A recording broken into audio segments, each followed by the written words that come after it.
با سلام و خسته نباشید. من مجیدم رحمانپور. امروز چهارشنبه 3 آبان 1403 به کارگاه تولیدی کشت صنعت رحمانپور خوش آمدید.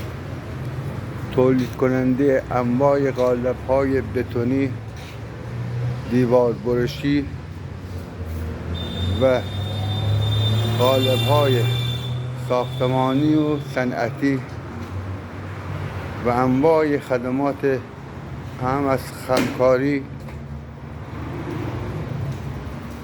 برشکاری،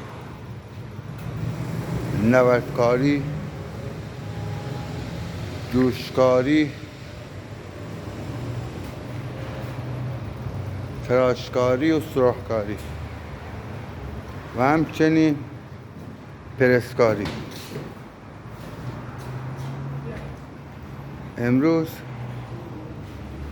ما با انجام کار پرسکاری پیم قوه، پیمایی که تو قالب‌های 3 متری ستونی به کار میره. با تشکر از شما همه عزیزان.